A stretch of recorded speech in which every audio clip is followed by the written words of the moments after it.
We know that just being on a screen is actually more stressful than not being on a screen. So just being on a screen actually increases stress levels, which is not great for learning. So they've looked at cortisol levels and shown cortisol level goes up. We also know that just reading from a screen, you don't remember the information as well as if you actually read it from a piece of paper. So there's been thousands of studies now where they've given everyone from preschool kids all the way through to senior citizens either a PDF or the information on a tablet or on a computer or on a laptop, and giving them the same amount of time to read it and then giving them a test. And they show that the people who learn it on a piece of paper actually perform 10 to 20% better than those that actually learn it on the screen. When people learn online, for example, if you get them to, if they've got a printer to print stuff out and then read it on paper, they'll actually remember it and understand it and retain it better.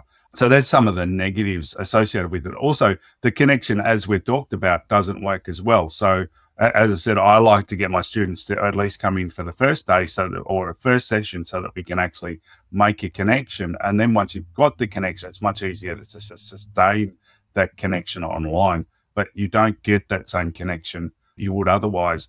There's a couple of remote universities that I've worked with here in Australia. And so they are in small country towns, and they're set up so that the students can come onto campus there, and then they can have a lecturer who's in the big city who's actually then working with them. But they'll have 2 or 3 people on a computer in the one little room. So then they get the connection with each other. So then they feel more connected from that point of view. And then you can get them to shake each other's hands and do these things. So there's ways of tweaking it to actually make it better. But I don't think we've been thinking about a lot of those ways of doing it, which I think are really cool.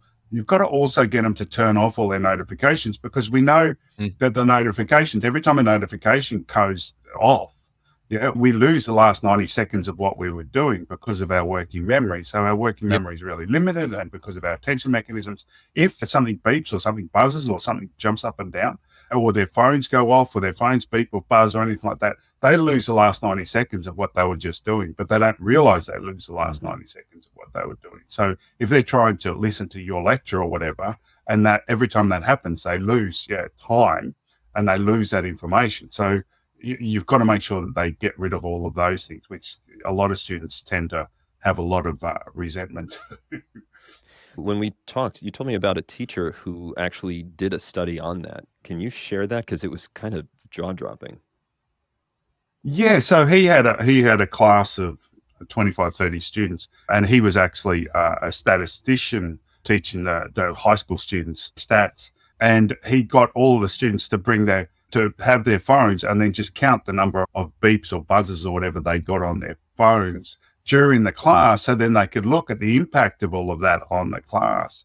And there was like over 1,000 from memory. It was over 1,000 like beeps and buzzes on all of their phones during that 50-minute class across the whole class. And then of course when you take the 90 seconds for each of those buzzes and beeps, it's several days they lost across the class, just in one class, because of those interruptions. You had told me that they were losing 7 hours of productivity every hour. It was a ridiculous amount of time, which just shocked the students, right? And shocked them into actually some of them doing something about it, probably not all. I was going to say, did they actually change the result? It sounds like maybe, or at least in the moment, they did. But so then what do we do with this knowledge, right? Because the cat's out of the bag. We're not going back to just in-person meetings, probably. How do we deal with, say, a learning scenario that really is purely virtual, that you don't have the option for people to necessarily be in the same place at the same time? You don't have the option for this to be a live experience. Is that just doomed to fail? It's not going to be as simple a process as doing it face to face. So if we do it face to face, you're going to get that extra bonus of having those extra neurotransmitters. It's just going to be a harder slog to do it online. I think we all know that, right? When you're actually trying to learn anything online, it is harder work to do it that way. And so students we're just going to have to realize that a course that might take 20 hours is probably going to take 30 hours if you're doing it online. And so you're going to have to go through stuff slower.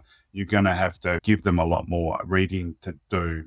and give them a lot more feedback on that and do a lot more error correction and all those things and consolidation of the information.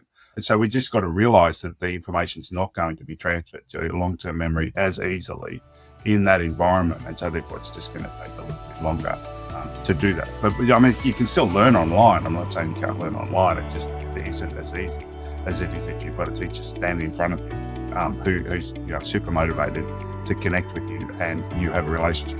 That's the best way to learn.